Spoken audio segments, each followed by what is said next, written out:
Sir आपका नाम क्या है? सब पहले आपका अपना नाम बताइए। नमस्कार, मेरा नाम प्रकाश महादेव माने। जी।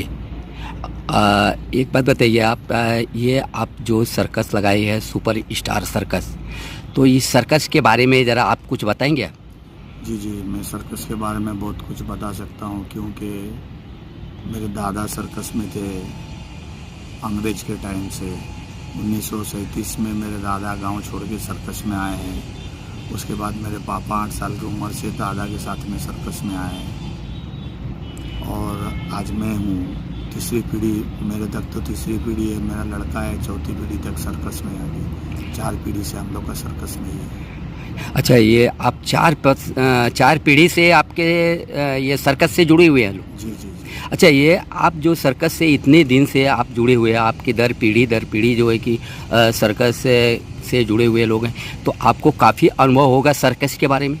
हाँ, बहुत सारा अनुभव है। देखो, 1968 में गुजरात के अंदर तापी के महारेल आई थी, उसके अंदर हमारी सर्कस बह गई। जब हमारे पापा थे, हमारी उम्र बहुत कम थी तब। उसके बाद जैसा ऐसा जिंदा होते निकले हुए हम। उसके बाद सर्कस 1972 में हमारे पापा डेड हो गए। उसके बाद फिर बुरे दिन आए, अच्छे दिन आए। फिर पुप्पी का सर्कस चालू हुआ। फिर कई दिन उसमें काम करे, कई और सर्कस में नौकरी करे। पापा का सर्कस बंद होने के बाद फिर हमारे चाचा लोग ने वो सर्कस, पापा का सर्कस चाचा लोग ले गए पापा डेड होने के बाद। उसके बाद फिर बहुत सारे सर्कसों में नौकरी करे, हमारे फुप्पी करे। उसके बाद फुप्पी ने सर्कस निकाला। फिर फुप्पी के सर्कस में 93 तक मैं था। उसके बाद 93 में अचानक आपस में ऐसा बातें होने के बाद बोले, फुप्पी बोल दिया कि भाई अभी तुम्हारा कुछ नहीं, यहाँ से जाओ। तो हम लोग वहाँ से निकले। फिर 94 में फिर मैंने खुद ने सर्कस चालू किया, न्यू गोल्डन सर्कस नाम से। उसके बाद फिर वो सर्कस में 2011 में किसी ना किसी कारण, अभी हर धंधा होता है, बिजनेस होता है, धंधे में डूब गया। लोग बोलते हैं तो हम धंधे में डूबे हुए आदमी हैं। डूबने का कारण जानवर मैंने उधार लिया था सब सर्कस वालों से। जानवर लेके जानवरों का पैसा पूरा दे दिया और जानवरों पे पाबंदी आ गई। जानवरों पे पाबंदी आ गई तो उसको दे दिया। अब बचे थे हाथी मेरे पास, हाथी के पैसे देते तो हाथी पे भी बंदी आ गई, वो भी बंद हो गया।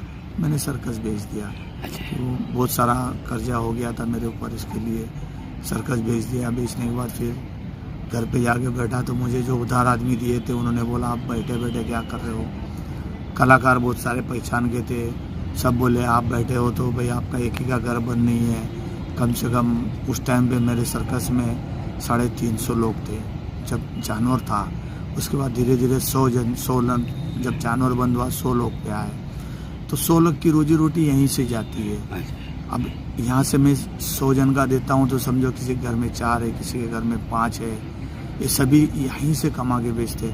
कोई कंपनी तो है ही नहीं, बस यही कंपनी बोल के हम लोग अपना एक रोजी रोटी बोल के लोगों का मनोरंजन कर रहे हैं, उन्हें का टाइम पास कर रहे हैं। उनके टाइम पास से हम लोग को रोजी रोटी मिलती है। तो यही रोजी रोटी हम सब अपने आपस में बांट लेते हैं। क्यों, बचपन से सर्कस में हूँ, इसलिए सर्कस ही देखा हूँ, दूसरा कोई चीज़ देखा नहीं हूँ मैंने। अच्छा, ये सर्कस से इतना अनुभव होने के बाद, मतलब एक वक्त था कि देश में सर्कस का बहुत अच्छा जो है कि प्रचलन था। अभी सर्कस धीरे धीरे जो है कि ये मिटते जा रहा है। क्या इसका वजह क्या आप किसको मानते हैं? जैसे कि सरकार ने जानवरों के ऊपर प्रतिबंध लगा दिया, बाल कलाकारों पे प्रतिबंध, क्या ये इसका वजह हो सकता है क्या? जी, इसका वजह 80% इसका वजह है और 20% जो चालू है अभी मेहनत लेके चल रहे हैं हम लोग। क्यों, जानवरों पे बंदी डाल दिया, जानवर लेके चले गए। फिर लोग पहले सर्कस देखने आते थे तो उसमें कुछ आर्ट्स, जिस तरह से आज पिक्चर में हीरो ये काम कर रहा है, पिक्चर में हीरो वो काम कर रहा है, ऊपर से कूद रहा है, लेकिन वहाँ सर्कस वाले कूदते थे ज़्यादा करके। तो सर्कस वाले वहाँ डबिंग करते थे, आज वहाँ पे भी डबिंग वाले कम हो गए। और ऊपर से टीवी का ज़माना आया, टीवी के अंदर फिर पिक्चर है कई मुफ्त दिखाने लग गए। फिर अभी देखो, आप देखो तो अभी छोटा बच्चा भी रोया, 6 महीने का बच्चा भी रोया तो उसकी माँ बोलती है चुप बैठे, ले मोबाइल पकड़। तो आजकल ये मोबाइल का ज़माना आया, मोबाइल में लोग पागल बन रहे। अब लोग भी बन रहे, आज मुझे भी मोबाइल है। हर चीज़ ऊपर वाले ने दिया है, उसको अपने ज़रूरत के जैसा इस्तेमाल करो। उससे ज़्यादा इस्तेमाल करोगे तो आप भी पागल हो जाओगे। इस तरह खाने से पेट भरता है, लेकिन इंसान हमेशा खाते रहेगा तो पेट फट जाएगा उसका। अच्छा, मतलब कि इसका कहना मतलब ये है, आपका मतलब ये विचार ये है कि जो ये इंटरनेट की जो ज़माना आया है, जो मोबाइल का ज़माना आ गया है, उसके ऊपर समझो 75 से 100 आदमी है, इनकी रोजी रोटी मैं देता हूँ।